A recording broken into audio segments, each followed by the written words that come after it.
নবম শ্রেণীর সকল শিক্ষার্থীকে আমার চ্যানেলে স্বাগত। আমি অসিত স্যার।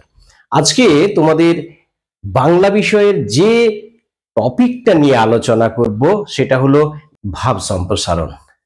তাহলে ভাব সম্প্রসারণ নিয়ে আলোচনার আগেই একটু কথা বলি। সেটা হচ্ছে কি, যখনই তোমরা দেখেছো তোমাদের এই প্রথম পর্যায় ক্রমিক যে পরীক্ষাতে আছে ভাব সম্প্রসারণ আছে, ব্যাস অমনি নিজেদের মধ্যে আলোচনা শুরু হয়ে গেছে, ওটা পারবো না, ওটা কি জিনিস, ওটা আমি বুঝতে পারছি না, ওটা ছেড়েই চলে আসবো। না, ছেড়ে কেন আসবো? বুঝতে কেন পারবো না? বুঝতে তো হবেই। সিলেবাসে আমাদের যখন রয়েছে তখন আমাদেরকে বুঝে নিতে হবে। তাহলে প্রত্যেককে বলছি, আমার এই ভিডিওটা যারাই দেখছো, ভিডিওকে কোনোভাবে টানাটানি না করে একটু ধীর স্থির মস্তিষ্কে ভিডিওটা প্রথম থেকে শেষ পর্যন্ত দেখো। এবং যারা আজকে আমার চ্যানেলে নতুন দেখছো তাদেরকে বলবো যে এই চ্যানেলটাকে তোমরা সাবস্ক্রাইব করে রাখো। কেন? পরবর্তী যেসব ক্লাসগুলো সেই ক্লাসগুলোকে পাওয়ার জন্য। এবং ভালো লাগলে একটা লাইক করবে আর বন্ধুদেরকে শেয়ার করবে।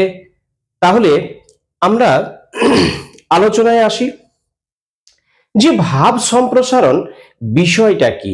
একে যদি একটু আমরা বিচ্ছেদ করি, সন্ধি করি, তাহলে ভাব এবং সম্প্রসারণ। তাহলে ভাব অর্থাৎ মনের যে ভাব, এই ভাবটা যাকে সম্প্রসারণ করতে হবে। তাহলে ভাব সম্প্রসারণ করার আগে আমাদেরকে কতগুলো জিনিসকে মনে রাখতে হবে।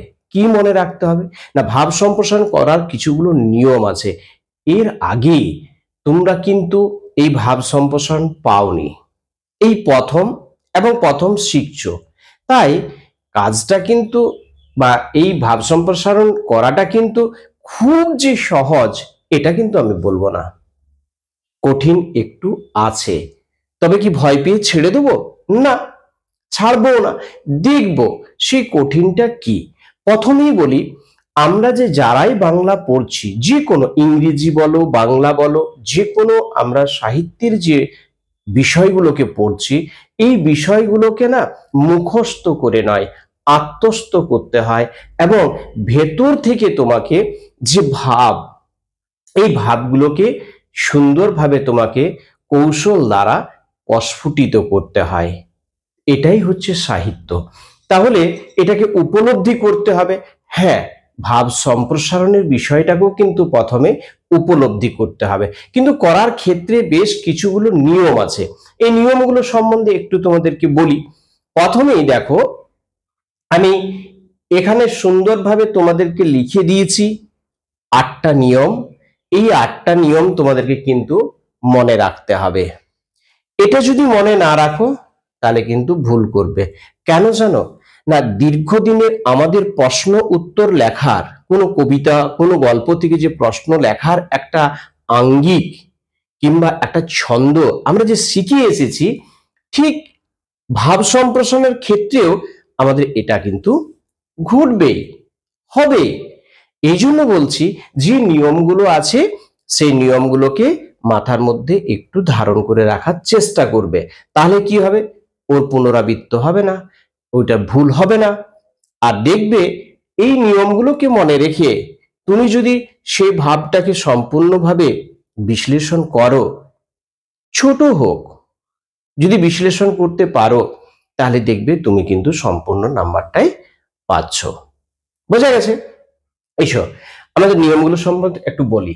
দেখো, প্রথম নিয়মে বলা হয়েছে ভাব সম্প্রসারণের জন্য গদ্য বা পদ্যের ছোট অংশ তুলে দেওয়া হয় আর তা থাকে উপমা বা রূপক বা প্রতীকের আড়ালে।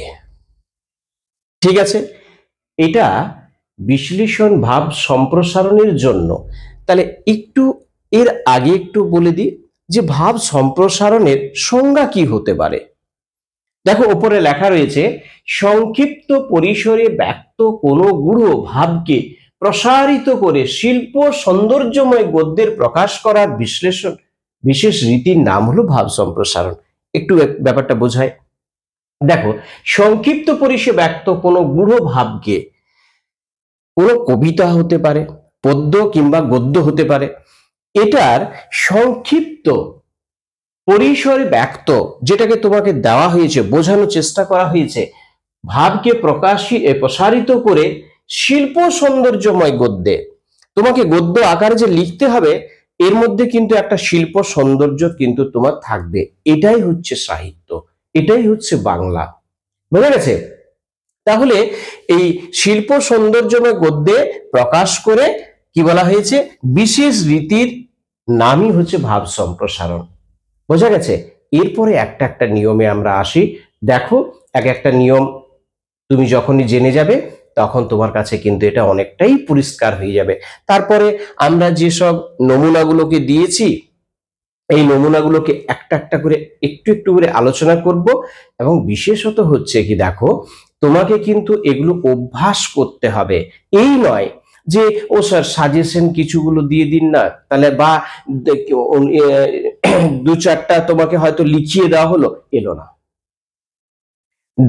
দিল না, তখন তুমি কিন্তু বিপাকে পড়ে যাবে। তা যাতে বিপাকে পড়তে না হয়, এর জন্য না আমাদেরকে শিখতে হবে। বোঝা গেছে? শিখতে হবে যে কিভাবে আমি যাই দিক না কেন, কিভাবে আমি লিখবো, এটা কিন্তু শেখার জায়গা। আমি তোমাদের কিন্তু সাজেশন দিচ্ছি না, পরিষ্কার। কিন্তু এটা আমি বলতেই পারি যে প্রত্যেকটা স্কুলের ক্ষেত্রেই আমি এখানে তোমাদের 8টা বিষয়কে দিয়েছি, আরো হয়তো দু চারটা আমি বলবো। এইগুলোই যদি করে রাখো, এটাকেই যদি অভ্যাস করো, তাহলে দেখবে এখান থেকেই পেতে পারো। আবার এমনও হতে পারে অন্য একটা কিছু দিলেও তুমি সেখান থেকে লিখতেও পারবে।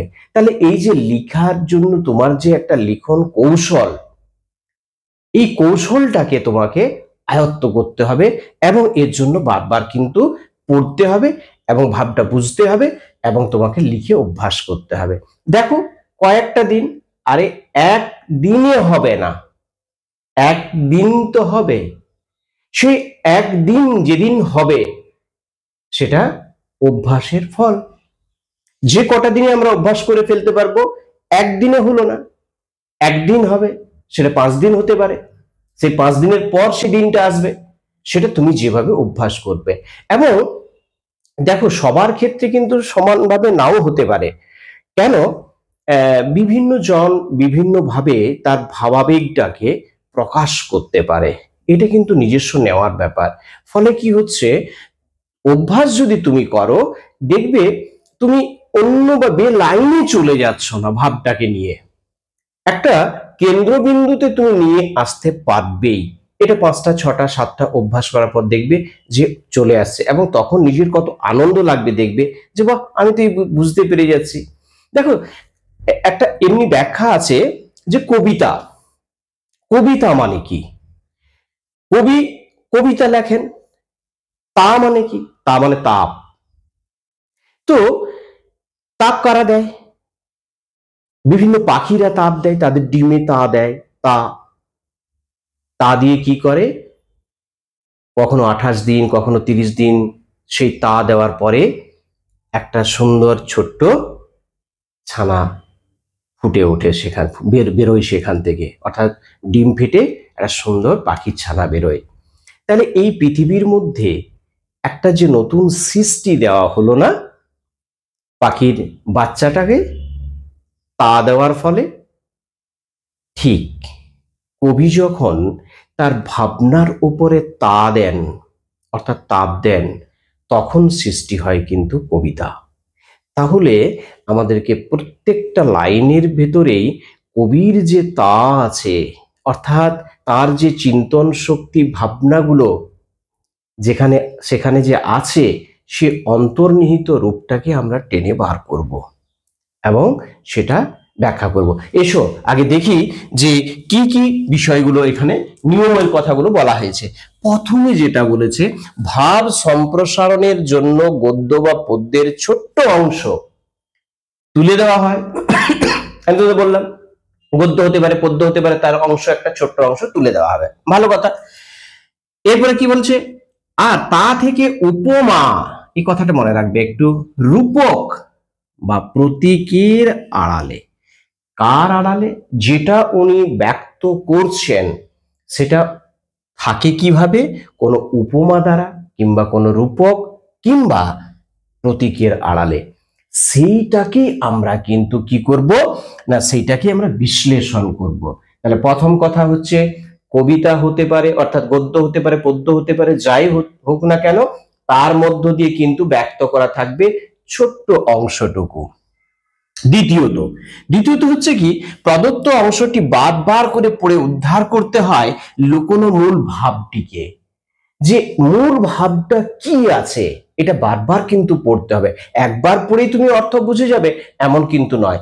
এমন কিছু কিছু শব্দ প্রয়োগ করা আছে বা শব্দের ব্যবহার আছে যে শব্দটাই তুমি জানো না, কিন্তু দেখা যাবে পূর্ণ বাক্যটা যখন তুমি পড়ছো তখন দেখবে সে পূর্ণ বাক্যের মধ্যে সেই শব্দটা কিন্তু অনুমানগত কারণেও তোমার কিন্তু পুরো বাক্যের অর্থ তুমি পরিষ্কারভাবে বুঝতে পারছো। বোঝাতে পারছি বিষয়টা? তাই বারবার করে পড়তে হবে। এরপর কি করবে না, 3 নম্বরে বলা হয়েছে মূল ভাবটি বোঝার পর যখন আমরা মূল ভাবটা কিছুটা বুঝতে পারবো, বিশ্লেষণাত্মক ভঙ্গিতে প্রকাশ করতে হয়। তবে মনে রাখা দরকার এটা ব্যাখ্যা নয়। আমরা যে উদ্ধৃত অংশটা দেওয়া থাকবে সেটার ব্যাখ্যা কিন্তু করব না, তার মূল ভাবটাকে বুঝে বিশ্লেষণ করব আমরা। বোঝা গেছে? তাহলে আমরা কি করি, কবিতা যখন একটা উদ্ধৃত কোনো লাইন তুলে দেওয়া হয় তখন সেই কবিতার লাইনের আমরা কিন্তু ব্যাখ্যা দিই, কবি এই বলেছেন, কবি সেটা বলেছেন ইত্যাদি। এখানে কিন্তু তা নয়। এখানে হচ্ছে কি, মূল ভাবটা তোমাকে বুঝতে হবে। মূল ভাবটা বোঝার পরে তার বিশ্লেষণটা তোমাকে দিতে হবে। ওই যে বলছি যে কখনো এটা একটা রূপক, কিংবা কখনো তোমার উপমা, কিংবা কখনো প্রতীকের আড়ালেই থাকে এটা। বোঝা গেছে? এরপরে দেখো, পদ্য বা গদ্যের রচনার নাম আমি জানি।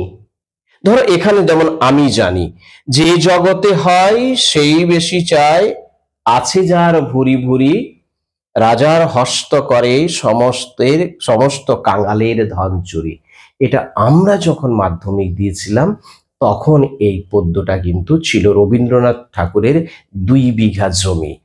তাহলে আমি জানি এটা 2 বিঘা জমি রবীন্দ্রনাথের, কিন্তু বলা হয়েছে যে পদ্য বা গদ্যের রচনার নাম, ঠিক, রচয়িতার নাম, অর্থাৎ 2 বিঘা জমি রবীন্দ্রনাথ, নাম কোনো কিছু উল্লেখ করা যাবে না। তুমি এটা উল্লেখ করতে পারো না। উল্লেখ করলে কি হবে? নাম্বার কাটা যাবে। তুমি এই ভাব সম্প্রসারণের যে বিধি বা নিয়ম তাকে লঙ্ঘন করবে, লঙ্ঘন করলে দোষ হবে, আর সেই দোষে দুষ্ট হলে নাম্বারটা কাটা যাবে। বোঝা গেছে? তাহলে এটা করা যাবে না। আর কি দেখে নি, 5 নম্বরে বলা হয়েছে ভাব সম্প্রসারণের আয়তনের ব্যাপারে বাঁধা ধরা নিয়ম নেই। মানে কি, এর আয়তন কতটা হবে, কত শব্দের মধ্যে লিখবো, এরকম বাঁধা ধরার নিয়ম নেই। তবে সাধারণত কি হয়, যখন আমরাও করেছিলাম তখন 150 শব্দের মধ্যে এর একটা লাগাম ছিল। আমার কথা হচ্ছে তোমাদেরকে এত লেখা প্রয়োজন নেই। কারণ কি, অনর্থক তুমি বাড়াতে যাবে, যত বেশি কথা বলবে প্রসঙ্গ থেকে অপ্রাসঙ্গিকে চলে যাবে, চলে গেলেই তখন নাম্বারটি কাটা যাবে। দরকার নেই। তুমি যদি মূল ভাবটা বুঝতে পেরে থাকো ব্যাস ওটাকেই লেখো। তাতে যদি তোমার 60টা 70টা 80টা শব্দের মধ্যে কমপ্লিট হয়ে যায়, করে ফেলবে। ঠিক আছে? তাহলে দেখো, ভাব সম্প্রসারণের আয়তনের ব্যাপারে বাধা ধরার নিয়ম নেই, তবে যতটা অযথা বাড়িয়ে লেখা প্রয়োজন নেই। এটা অযথা আর বাড়িয়ে লিখতে যাবে না। পরে ভাবকে প্রকাশ করতে হবে সহজ ও প্রাঞ্জল ভাষায়। হ্যাঁ, যতটা সম্ভব আমরা আমাদের দুটো, যে একটা হচ্ছে তোমার বলতে পারো সাধু ভাষা, আর একটা চলতি ভাষা। তা আমরা চলতি ভাষাতেই লিখবো, কিন্তু মনে রাখতে হবে সাধু ভাষারও প্রয়োগ করলাম, চলতি ভাষারও প্রয়োগ করলাম, করে দিয়ে একটা গুরুচণ্ডালীর দোষ তৈরি করে দিলাম। এটা করা যাবে না। তোমাকে লিখতে গেলে চলতি ভাষাতে তো চলতি ভাষা লিখতে হবে, আর সাধু ভাষা লিখলে সাধু ভাষা লিখতে হবে। সাধু ভাষা আমরা তো তেমন অভ্যস্ত নয়, চলতি ভাষাতেই লিখবো একদম। এবং খুব যে ভারী ভারী শব্দের প্রয়োগ করতে হবে বিষয়টা কিন্তু এরকম নয়। তোমরা তো ছোটরা, তোমাদের তো এখানে একটা ছাড় আছে। তাছাড়া আমি এত কঠিন শব্দ প্রয়োগ করবই বা কেন? কখন প্রয়োগ হয় জানো? এটা সাদা কিন্তু বুঝতে পারেন, যখন তুমি হুবহু মুখস্থ করে নিয়ে চলে গেছো, তোমার লেখার বুনোর দিকে স্যার বলছেন, দারুণ লিখেছে, হয় চুরি করে লিখেছো না মুখস্থ করে লিখেছো। তো এমন মুখস্থ বিদ্যার কিন্তু কোনো প্রয়োজন নেই। তুমি আত্মস্থ করো, বিষয়টাকে উপলব্ধি করো, বোঝো, নিজের ভাষা প্রয়োগ করে লেখো, তাতেই কিন্তু স্যার সন্তুষ্ট হয়ে তোমাকে নাম্বার দেবেন। এসো তারপরে নিয়মটা 7 নম্বরে বলেছে, মনোভাব প্রকাশের জন্য বিশেষ দৃষ্টান্ত, ঐতিহাসিক ঘটনা বা ঐতিহাসিক ব্যক্তির নাম অথবা প্রবাদ বা বাণী ব্যবহার করা যেতে পারে। একটু আগেই বলছিলাম, কোনো রচনাকারের কিংবা রচনার নাম লেখা যাবে না। এটা যেমন একটা আমাদের নিষেধ, তেমনি আমরা ব্যবহার করতে পারি কি, যদি কোনো ঐতিহাসিক স্থান হয়, এটা উদাহরণ হিসেবে কিন্তু আমরা টেনে প্রাসঙ্গিক ক্রমে, কিন্তু প্রসঙ্গ ছাড়িয়ে এক নিয়ে আলোচনা হচ্ছে আরেক নিয়ে এসে ঢুকিয়ে দিলাম ঐতিহাসিক ঘটনা, এটা করো না। যখন দেখবে যে ওই প্রসঙ্গে সাযুজ্য আছে, এটা মিল আছে, সেই প্রসঙ্গটা টেনে তুমি কিন্তু উদাহরণ দিতে পারো। এছাড়া বলছে কি, ঐতিহাসিক ঘটনা, ঐতিহাসিক স্থান হতে পারে, ঐতিহাসিক ব্যক্তির নাম হতে পারে, এটা আমরা করতে পারি। কিংবা প্রবাদ, আমাদের বাংলায় বিভিন্ন ধরনের যে প্রবাদ আছে, প্রবচন আছে, এরকম প্রবাদগুলো কিন্তু আমরা প্রয়োগ করতে পারবো এবং বানিয়েও দিতে পারি। হয়তো বিবেকানন্দ বলেছিলেন ওই প্রসঙ্গে। দেখো আসছি, তখন একটা একটা করে আমি বলবো এগুলোর প্রয়োগ কিভাবে আমরা করব। মোটের ওপর হচ্ছে তুমি এটা শিখছো, সাজেশন নয়, বারবার মাথায় রেখে কিন্তু আমার এই ক্লাসটা দেখবে। এরপরে কি, এরপরে হচ্ছে 8 নম্বরে, আলোচনার শেষে আমরা যখন ওটাকে আলোচনাটা শেষ করে নিয়ে আসব, আলোচনার শেষে সারমর্ম বা মনোভাবী এর জন্য মনোভাবী সিদ্ধান্তের আকারে লিখতে হবে। আমরা যেমন সিদ্ধান্ত বলতে, আমরা যেমন হয়তো কোনো রচনা প্রবন্ধ, তার একটা কনক্লুশন, এইরকম বিষয়টা নয়। বিষয়টা হচ্ছে কি, যখন আমরা সেই ভাবটা ব্যক্ত করছি, ব্যক্ত করতে গিয়ে তার যে মূল বিষয়টা, সেই মূল বিষয়টা একটু কিন্তু তোমাকে সিদ্ধান্তের মতো করে, হয়তো প্যারাটা চেঞ্জ করলে, না করলেও হবে, তুমি লিখবে। এবং এইটা লেখার সময় যেটা তুমি ব্যবহার করবে, অর্থাৎ সুতরাং, অর্থাৎ, অতএব, এই জাতীয় শব্দ ব্যবহার তুমি করবে। এই মোটামুটি ভাবে 8টা যে নিয়মের কথা বললাম, এই 8টা নিয়মকে তুমি যদি মাথায় রেখে ভাব সম্প্রসারণ করো, দেখবে তোমার ভুল হওয়ার কোনো জায়গা নেই।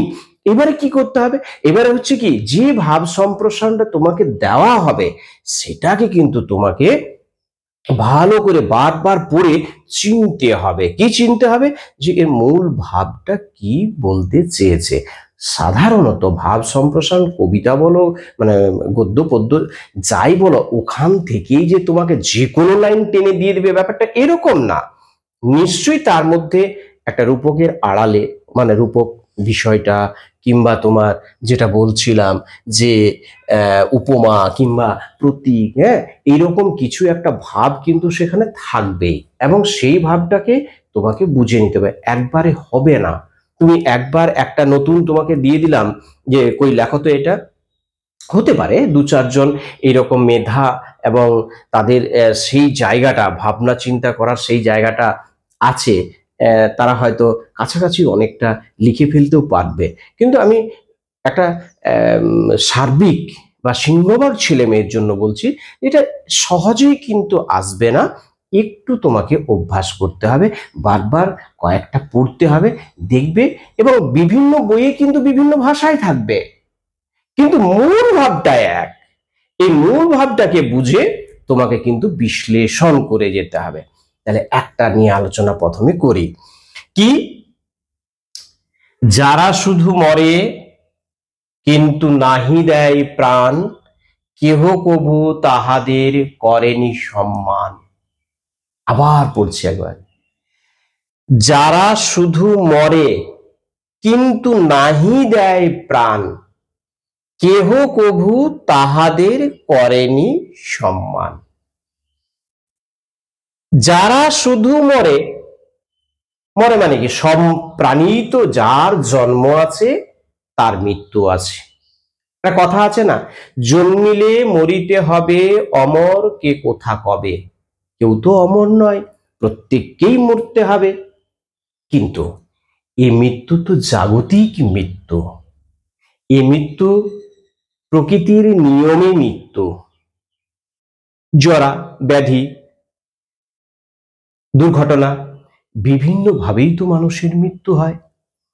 এই জন্য বলছে যারা শুধু মরে কিন্তু নাহি দেয় প্রাণ, প্রাণ বেরিয়ে যায়, নাহি দেয় প্রাণ, কোথায় প্রাণ দেয় না, এটাই কিন্তু আলোচনার বিষয়। আরে কেহ কবু তাহাদের করেনি সম্মান, বিষয়টা আমাদের এখানে বোঝাতে চেয়েছেন যেটা, বা যে ভাবটা আমরা পাচ্ছি এখানে, সেটা হচ্ছে জাগতিক নিয়মে মানুষের মৃত্যু কিন্তু হয়। মানুষ শুধু নয়, জগতের সমস্ত প্রাণীর মৃত্যু হয়। তাই বলা হয়েছে জন্মিলে মরিতে হবে, অমর কে কোথা কবে। এ কথা সত্য, কিন্তু মৃত্যুর মধ্যেও যে মহান বা মহত্ব থাকে, সেই মহত্বের গুণে মানুষ মানুষকে মনে রাখে। অর্থাৎ যারা আমাদের দেশের জন্য, আমাদের সমাজের জন্য, আমাদের সংস্কারের জন্য নিজের প্রাণকে বিসর্জন দিয়েছেন, সেই সব মানুষকে আমরা কোনোদিন ভুলতে পেরেছি না পারব। এই সমাজ যতদিন থাকবে আমরা তাদেরকে স্মরণ করব। তাহলে তারা তো অমর, আমাদের মধ্য দিয়ে তারা বেঁচে আছেন। তাই একটা সময় আমরা গিয়ে উঠি 15ই আগস্ট, 26শে জানুয়ারি, কত প্রাণ হলো বলিদান, লেখা আছে অশ্রু জলে, বলি না?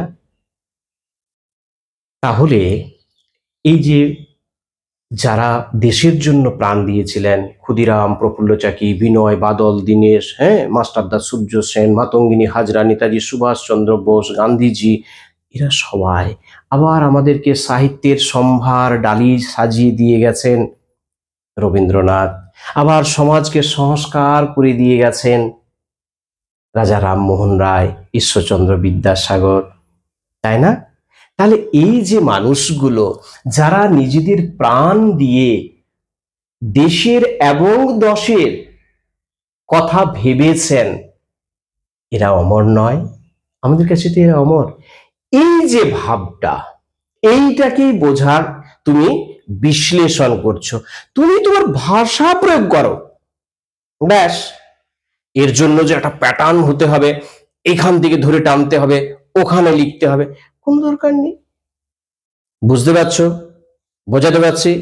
এসো আরেকটা নিয়ে আলোচনা করি, যেটা হচ্ছে, এটা আমাদের হয়ে গেল 2 নম্বর। যারে তুমি নিচে ফেলো সে তোমারে বাঁধিবে যে নিচে, পশ্চাতে রেখেছো যারে সে তোমারে পশ্চাতে টানিছে। দেখো শব্দগুলো আগে একটু ভালো করে বুঝে নি। যারে তুমি নিচে ফেলো, নিচে মানে কি নিচে ফেলে দিয়া না, আমরা যাকে হীন মনে করি, অবজ্ঞার চোখে দেখি, ঠিক আছে, যারে তুমি নিচে ফেলো সে তোমারে বাঁধিবে যে নিচে, তোমাকে ছাড়বে না, তোমাকে বেঁধে রাখবে। পশ্চাতে রেখেছো যারে, যাকে তুমি পিছনে রেখেছো সে তোমারে পশ্চাতে টানিছে, তোমাকে পিছন দিকেই টেনে নিয়ে আসবে। দেখো এর মূল ভাবটা কিছু কিছু অনুমান করতে পারছো? দেখো আমি বলছি, আবার তুমি মিলিয়ে নেবে তোমার মনের ভাবের সাথে আমি যেটা ব্যক্ত করতে চাইছি। যদি একটু একটু করে মিল হয় তাহলে তুমি তো এগিয়েছো, অনেক এগিয়ে যাচ্ছ। তাহলে দেখো, যারে তুমি নিচে ফেলো সে তোমারে বাঁধিবে যে নিচে, পশ্চাতে রেখেছো যারে সে তোমারে পশ্চাতে টানিছে। মানুষ সমাজবদ্ধ জীব, তাই না? এবং এই সমাজ বিভাজন কিন্তু হয়েছে অর্থের বা সম্পত্তির বা বিষয়ের ওপরে। আমরা আমাদের সমাজ ব্যবস্থাতে দেখেছি একটা উচ্চবিত্ত মানুষ, একটা মধ্যবিত্ত, একটা নিম্নবিত্ত, নিম্ন শ্রেণীর। আজকে নয়, ইতিহাস এর প্রমাণ। এবং দরিদ্ররা, নিম্নবিত্তের মানুষেরা সব দিন শোষিত হচ্ছে, হয়তো আগামী দিন হবে। তাহলে যারা নিজেদেরকে মহান মনে করে, যারা ঐশ্বর্য ধনে বলীয়ান, তারা যদি ভাবে যে নিচুতলার মানুষেরা এরা হীন, এরা অচ্যুত, এদের কোনো মূল্য নেই, একটা সমাজে থেকে এই চিন্তা ভাবনাটা দেশদ্রোহী চিন্তা ভাবনা। কারণ কি জানো, একটা যে কোনো দেশ বা রাষ্ট্র তখনই এগিয়ে যেতে পারে যখন তার মধ্যে আসবে সাম্য। এই সাম্যতা যদি না থাকে তাহলে কিন্তু সেই দেশের, দশের কারো উন্নতি হবে না। তাই পাশ্চাত্যের দেশগুলোর সঙ্গে আমাদের প্রাচ্যের যে দেশ, এর মেলবন্ধন আমরা ইতিহাস পড়ে দেখেছি। তো যখন ইংল্যান্ডে শিল্প বিপ্লব ঘটে গেল, এরা কিন্তু তাদের যে শিল্পের জন্য যে প্রযুক্তিবিদ্যাটা, টেকনোলজিটা, এটা কিন্তু প্রথম দেয়নি। এরা ভেবেছিল আমরা একা বাণিজ্য করব, করে উঠছে, কিন্তু এগিয়ে যেতে পারেনি। তাদের সেই প্রযুক্তিকে তাদেরকে ছাড়তে হয়েছে, দিতে হয়েছে, আরো দেশ উন্নত হয়েছে। হয় না? একটা ছোট্ট উদাহরণ যদি দিই, ধরো আমার একটা পাড়া, এই পাড়াতে একজন খুব উচ্চবিত্ত মানুষ, তিনি এমন একটা প্রফেশনে আছেন বা এমন একটা বৃত্তিতে আছেন, তিনি হয়তো ডাক্তার কিংবা হয়তো একজন উকিল হতে পারেন, আমি ধরে নিলাম যে উনি আছেন। বাকিরা কেউ, আমরা যারা কাজ করছি, কেউ মুটে, কেউ মজুরের, কেউ টোটো চালাচ্ছে, কেউ রিক্সা চালাচ্ছে, হ্যাঁ, এই ধরনের। তো দেখো, সেই সমাজে তিনি যখন থাকবেন, সামাজিক যে রীতিনীতি, সামাজিক যে ফেস্টিভ্যাল গুলো, হ্যাঁ না, সেগুলো তো তাকে করতেই হবে। যদি তাই হয়, তিনি কিন্তু বেমানান। এবং শুধু তাই নয়, যদি একটু শহরের থেকে দূরে হয়, গ্রাম্য পরিবেশে এরকমটা যদি হয় উদাহরণটা, তাহলে ওই উকিল বাবুর কিংবা ডাক্তার বাবুর কিংবা উচ্চবিত্ত যিনি খুব ধনসম্পদ যার আছেন, তার ছেলেটা যখন আমাদের ছেলে মেয়েদের সঙ্গে মেলামেশা করবে, তখন দেখবে সে হয়তো সকালবেলা উঠে একটা স্যান্ডউইচ খায়, একটু বাটার টাটার মাখিয়ে পাউরুটি খায়, এটা তার অভ্যাস। আর আমাদের ঘরের ছেলেগুলো যখন পান্তা ভাতে একটু কাঁচা তেল কিংবা একটু পেঁয়াজ আর কাঁচা লঙ্কা দিয়ে, আহা, নুন দিয়ে যখন খাচ্ছে, সেই ছেলেটা হয়তো দেখে গিয়ে তার মাকে বলবে, আমাকে পান্তা ভাত দাও না, আমি একটু খাই। হয়তো খেতে পারবে না, কিন্তু এই যে মিথস্ক্রিয়া হচ্ছে তার, সে এটাই শিখছে।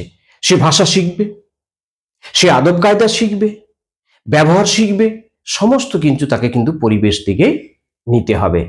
যেমন আমরা বিদ্যালয়কে বলছি ক্ষুদ্র সমাজের ক্ষুদ্র সংস্করণ, সেখান থেকে ছেলে মেয়েরা নিজেদের মিথস্ক্রিয়ার ফলে বিভিন্ন আচার আচরণ এগুলো তৈরি করে, তাহলে সেই ছেলেরা শিখবে। তাহলে উকিল বাবু যদি মনে করেন আমি সমাজের উচ্চ স্থানে আছি আর বাকি তোমরা অচ্যুত, তোমরা নীচ, তুমি কি তোমার ছেলেকে ধরে রাখতে পেরেছো? সে কিন্তু মিশেছে এবং এদের আদব কায়দা সে কিন্তু অভ্যস্ত হচ্ছে। তাহলে এই যে আমরা বলছি যারে তুমি নিচে ফেলো সে তোমারে বাঁধিবে নিচে, অবশ্যই আমরা সমাজবদ্ধ জীব, আমাদেরকে সমাজে যখন থাকতে হবে, তখন যাদের মানসিকতা এইভাবে যে আমি উচ্চবিত্ত, আমি একটা বিশাল জায়গাতে আছি, আমি 3 তলায় থাকি, আমাকে তোমরা দেবতা বলে মানবে, ভুল। আসলে সাম্যতা যদি না হয়, তাহলে দেশ বা কোনো একটা রাষ্ট্র কোনোদিন উন্নতি করতে পারে না। এটাই হচ্ছে বিষয়, এটাকে তোমাকে লিখতে হবে। এরপরে আসি, পুষ্প আপনার জন্য ফোটে না, পরের জন্য তোমার হৃদয় কুসুমকে প্রস্ফুটিত করিও। ভালো করে বোঝো, আরেকবার পড়ো। পুষ্প মানে কি? ফুল। পুষ্প আপনার জন্য ফোটে না, পরের জন্য তোমার হৃদয় কুসুমকে প্রস্ফুটিত করিও। পরের জন্য তোমার হৃদয় কুসুমকে প্রস্ফুটিত করিও। ভাবটা দেখো কি সুন্দর। পুষ্প আপনার জন্য ফোটে না, ব্যাখ্যা তো এইরকমই। একটা যে ফুল ফোটে, তার রূপ, বর্ণ, গন্ধ, এই যে সুবাস, সেগুলো তো সব আমাদেরকে দেয়। তাহলে পাহাড় হোক কিংবা পর্বত, সমতল কিংবা মরুভূমি, যেখানেই পুষ্প ফোটে সে কিন্তু নিজের জন্য ফোটে না। তাহলে মানুষকে এই সমাজে থাকতে হলে তাদের মানসিকতাটা তৈরি করতে হবে মানবিক গুণসম্পন্ন, অর্থাৎ সকলের তরে সকলে আমরা, প্রত্যেকে আমরা পরের তরে। দেখো না, আজকে মানব সম্পদ বলছি আমরা, এই মানব সম্পদটা তখনই সম্পদ হতে পারে যখন আরেকজন মানুষের কাজে বা উপকারে ব্যবহৃত হচ্ছে। আমি একজন শিক্ষক, আমি ধরো খুব ভালো পড়াই, আমার কাছে অনেক ছাত্রছাত্রী এসে স্যার পড়ান পড়ান পড়ান, আমরা কিন্তু ফিস দেবো না, আমি ফিস নেবো না। এমনি পড়াবেন না, তাও না। তাহলে কি কম হয়ে যাচ্ছে? না। অনেক পয়সা দেবো? না, পড়াবো না। আমি কিসের মানব সম্পদ যেখানে আমি সমাজের একটা সংস্কার করতে পারলাম না, আমি সমাজের সেই ছেলে মেয়েদেরকে আমি শিক্ষা দিতে পারলাম না, দান করতে পারলাম না, আমি মূল্যহীন, আমি সম্পদ না। তাহলে দেখো, পুষ্প আপনার জন্য ফোটে না। আমরা যারা এই মানুষেরা আছি এই সমাজে, আমাদেরকে মনে রাখতে হবে যে পরের জন্য তোমার হৃদয় কুসুমকে প্রস্ফুটিত করিও। বোঝা গেছে বিষয়টা? এবারে ব্যাখ্যাগুলো তোমরা পড়বে, বইগুলোতে আছে, এগুলো পড়বে, তারপরে তোমরা সেভাবে কিন্তু সম্প্রসারণ করতে থাকবে, কারণ অনেক বড় হয়ে যাবে ভিডিওটা। আমি টক টক করে এগুলো আলোচনা করে দিই বাকিগুলো। যেমন ধরো, অন্যায় যে করে আর অন্যায় যে সহে, তব ঘৃণা তারে যেন তৃণ সমদহে। এই মানেটা একটু বুঝে নাও। অন্যায় যে করে আর অন্যায় যে সহে, প্রত্যক্ষ পরোক্ষ। যে অন্যায় করছে সে প্রত্যক্ষ, যে অন্যায়টা দেখে সহ্য করছে পরোক্ষ। তব ঘৃণা তারে যেন তৃণ সমদহে। এরা দুজনেই কিন্তু সমানভাবে দোষী এবং এদেরকে তৃণ সমদহে, তৃণকে যেমন মারিয়ে যায় তাদেরকেও এই ধরনেরই আচরণ করা উচিত। কেন? দেখো, সমাজ ব্যবস্থা করেছে মানুষ, মানুষের দ্বারাই নিয়ন্ত্রিত।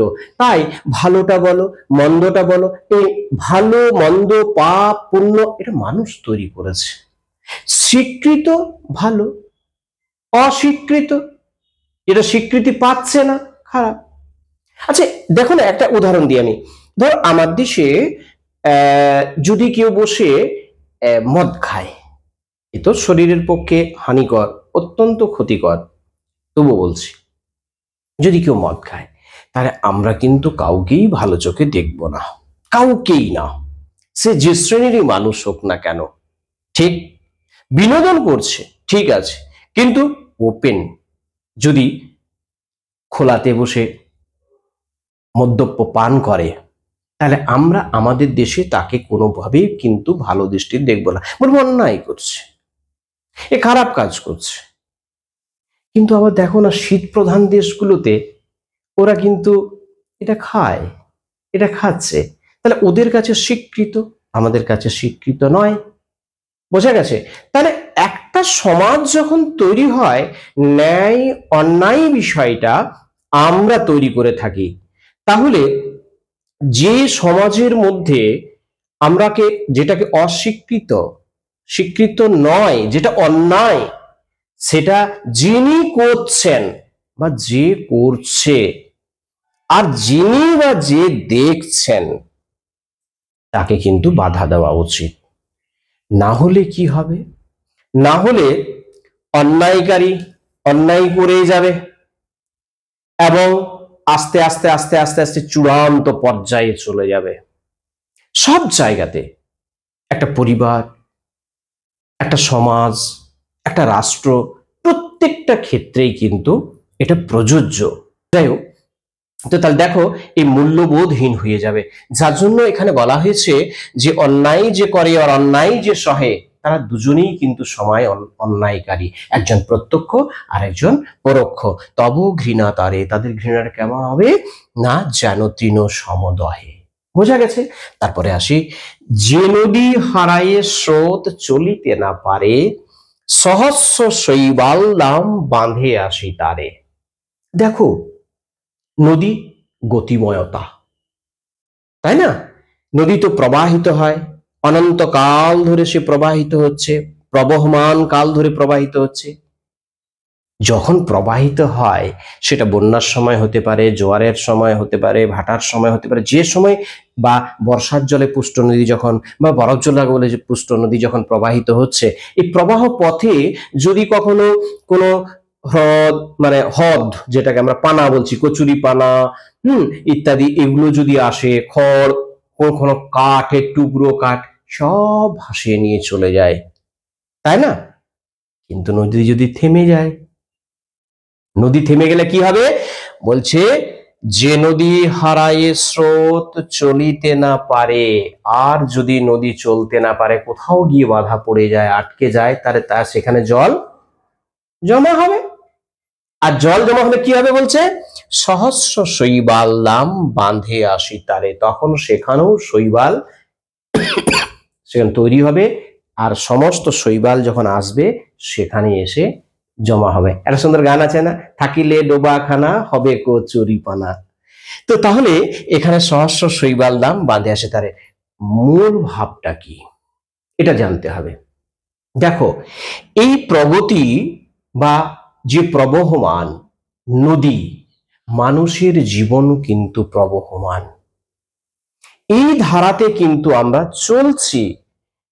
কিন্তু এই প্রগতি আমাদের যদি রুদ্ধ হয়, দাঁড়িয়ে যায়, কোথায় দাঁড়িয়ে যায় না, যে সমাজের মানুষেরা অন্ধত্ব, কুসংস্কার, এইগুলোকে আশ্রয় করে, কিংবা একটা গোড়ামিকে আশ্রয় করে হাঁটতে থাকে, তাহলে সেই জাতির, সেই সমাজের উন্নতি নদী গতিপথের মতো সেখানে থেমে যায়, এবং সহস্র শৈবাল নাম সেখানে বাঁধবে।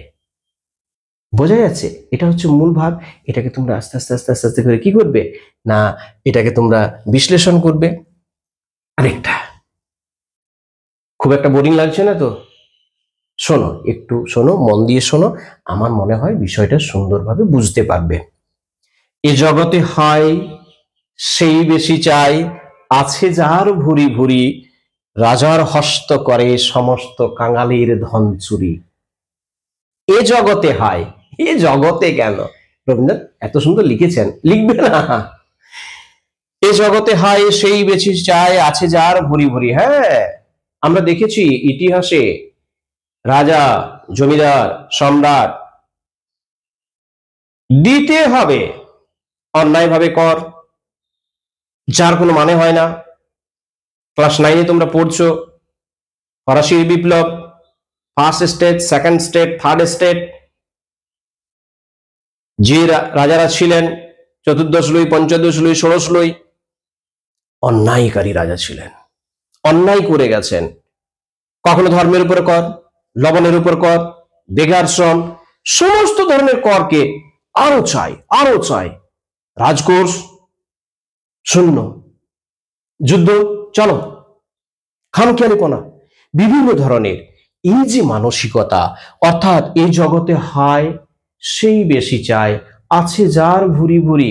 যার 1 লক্ষ টাকা আছে সে ভাবছে কখন আমার 1 কোটি টাকা হবে, মানে অল্পে সন্তুষ্ট নয়, আরো চাই, আরো চাই।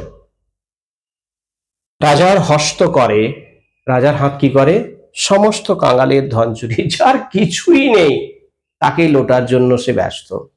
বোঝো, এটা আজ নয়, ইতিহাস প্রমাণ চলে আসছে, হয়তো এও প্রবহমান, চলতেই থাকবে। তাহলে এটাকে লিখতে হবে গুছিয়ে বাগিয়ে।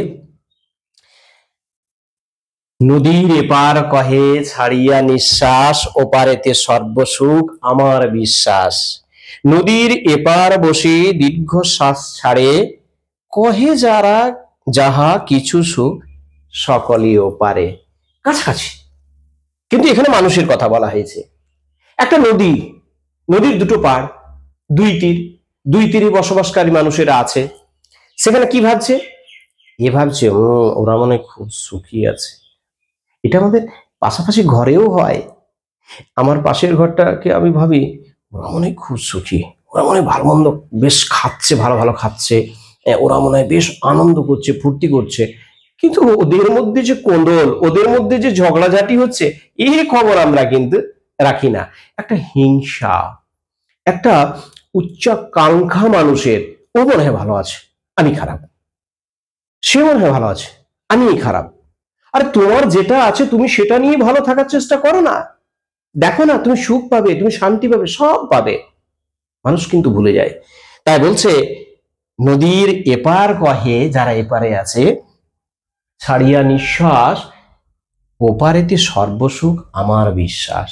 আর ওপারের মানুষজন কি ভাবছে? নদীর ওপার বসে দীর্ঘ শ্বাস ছাড়ে, কহে যাহা কিছু আছে সকলই ওপারে। আসলে পৃথিবীতে মূল ভাবটা হচ্ছে পৃথিবীতে কেউ সুখী নয়। যারা অল্পে সন্তুষ্ট হতে পারেনি তারা অপরকে দেখে নিজের সুখ থেকে নিজেই বঞ্চিত হয়। বুঝা গেছে? এই বিষয়টাকে তোমাকে বিশ্লেষণ করতে হবে। আর একটি তোমাদের বলি, বন্যেরা বনে সুন্দর, শিশুরা মাতৃ করে। বন্যেরা বনে সুন্দর, শিশুরা মাতৃ করে। এটা আসলে কি জানো? প্রকৃতির নিয়মে যে যেখানে মানানসই সেটা সেখানেই মানায়, তাই না? আজকে হনুমান গুলো কিংবা বান্দর গুলো তোমার গাছের থেকে যখন ফল পেড়ে খেয়ে নিচ্ছে, হ্যাট হাট, পাউরুটি দোকান থেকে পাউরুটি তুলে নিয়ে যাচ্ছে, চপের দোকান থেকে চপ নিয়ে পালিয়ে যাচ্ছে, কি করছে? জ্বালাতন করে দিল। এই জ্বালাতন কি করলো? জ্বালিয়েছি তো আমরা, গাছ কেটে নিয়েছি, অরণ্য ধ্বংস করেছি, ওদের বাসভূমিকে আমাদের বাসভূমি করেছে। ওদের দোষ কোথায়? আজকে ওদের সংরক্ষণের প্রয়োজন হয়েছে। মানুষেরও সংরক্ষণ দরকার হয়, কিন্তু তাদেরও সংরক্ষণের দরকার হয়েছে। তারা বন আর পায়নি, তা বন্যেরা সুন্দর হবে কি করে? তাদের বাসযোগ্য যদি ভূমিটাই আমরা নষ্ট করে দিলাম, তারা তো আমাদের বসবাসের জায়গাতে আসবে, তাতেও আমাদের যন্ত্রণা। তাহলে দেখো, প্রকৃতির নিয়মে যেখানে যে সুন্দর তাকে সেখানেই মানায়, বাকিটা বেমানান। বন্যেরা বনে সুন্দর, বন্যের যে প্রাণীরা তারা বনে সুন্দর। এদেরকে যখন আমরা, একটা পাখিকে আমার খুব ভালো লাগে বলে আমি খাঁচায় বন্দি করে রেখেছি, ডানাগুলো তার উড়তে পারবে না বলে কেটে দিয়েছি, আমার ভাষাটা তাকে নকলভাবে শেখাচ্ছি, আর আমি আনন্দ উপভোগ করছি, তার যে কষ্টটা একবারও কি কখনো আমরা ভেবে দেখেছি? আজকে চিড়িয়াখানায় তাদেরকে যখন রাখা হয়েছে, সে কি তার প্রকৃতির যে রূপ সৌন্দর্য খাবার হয়তো পাচ্ছে, সেগুলো কি পাচ্ছে? তাহলে বন্যেরা বনে সুন্দর, শিশুরা মাতৃ করে। আর একটা শিশু তার মায়ের কোলেই কিন্তু সুন্দর লাগে। যখন ফিক ফিক করে হাসে মায়ের কোলে বসে, তখন সত্যিই তাকে সুন্দর দেখায়, সুন্দর লাগে। আসলে আমাদেরকে বোঝানো, এই ভাবটা বোঝাতে চেয়েছে যে যে যেখানে সৌন্দর্যতা পায় তাকে সেখানেই থাকা উচিত বা থাকতে দেওয়া উচিত। মানুষ তার নিজের বিনোদনের জন্য আগ্রাসী মনোভাব নিয়ে কিংবা কখনো নিজের আনন্দকে সম্পূর্ণ করার জন্য আমরা ছুটে যাই, এবং এইভাবে অন্যায়গুলো করি যেগুলো করা উচিত নয়। তাহলে আমি এই 8টা নিয়ে তোমাদেরকে সামান্যতম একটু ডিসকাস করলাম। এগুলো তোমরা বিশ্লেষণ করবে, পড়বে। আরো 2-1টা যেগুলো বলে দিই তোমাদের, আরো 2টো হয়তো বলছি যেগুলো ইম্পর্টেন্ট। এগুলো আসে, ইম্পর্টেন্ট বলতে আসে, এবং প্রত্যেকটা স্কুলে কম বেশি দেখবে আমি 10টা দিলাম, 10টার মধ্যে তোমরা পেয়ে যাবে। আমি একটু আস্তে আস্তে বলছি, তোমরা এটা একটু লিখে নেবে। আমার এখানে বোর্ডে আর লেখার জায়গা নেই, তাই লিখিনি। যেমন ধরো, কেরোসিনের শিখা বলে মাটির প্রদীপ, ভাই বলে ডাকি যদি দেব গলা টিপে, হেনকালে গগনেতে উঠিল চাঁদা, কেরোসিন বলে উঠে এসো মোর দাদা। আবার একবার বলছি, দেখো, কেরোসিনের শিখা বলে, কেরোসিনের শিখা তোমরা দেখোনি, ওই ছোট কোনো একটা কন্টেনারে বা পাত্রে ফুটো করে ওখানে একটা পাইপ লাগানো থাকতো, ওখানে কেরোসিন তেল ঢোকানো হতো, একটা পলতে থাকতো, সেটা জ্বলতো। আগে তো কারেন্ট এসব ছিল না, ইলেকট্রিক বৈদ্যুতিক ছিল না, গ্রামের মধ্যে ছিলই না, হেরিকেন বা ওই সব ল্যাম্প ট্যাম্প গুলো ব্যবহার করতো। তো কেরোসিনের শিখা বলে মাটির প্রদীপকে, কেরোসিনের শিখা সে একটু বেশ এটা কলেবরটা বড় প্রদীপ, একটা মাটির প্রদীপ, সে অল্প তেলে জ্বলে, তারপরে দপ করে নিভে যায়। সে তো অনেকক্ষণ জ্বলে, মানুষের প্রয়োজনে তাকে মানে তেল ঢেলে ঢেলে যেতে হয়। তো কেরোসিনের শিখা বলে মাটির প্রদীপকে ভাই বলে ডাকি যদি দেব গলা টিপে, গলা টিপে দেবো তুই যদি আমাকে ভাই বলেছিস। হেনকালে আকাশেতে গগনে যখন উঠিল চাঁদা, তখন কেরোসিনের শিখা বলছে এসো মোর দাদা। মূল ভাবটা হচ্ছে কি, তেলা মাথাতে তেল দেওয়াই মনুষ্য জাতির ধর্ম। যার মাথায় তেল আছে উস্কো খুস্কো নয়, অনেকদিন ধরে তেল মাখেনি এমনটা নয়, তেল মাখে মাঝে মাঝে, এমন কুটুম এলেও আমরা কি করি, তাকে তেল বাড়িয়ে দিই, ভালো সুগন্ধি তেলটা মাখো। আর যদি জানি এ খুব গরিব, তেল মাখতে পারে না, কবে হয়তো মেখেছে 2 মাস আগে, তাকে তেল দিলে 250 তেল তো চপচাপ করে নেবে, আমরা দিই না।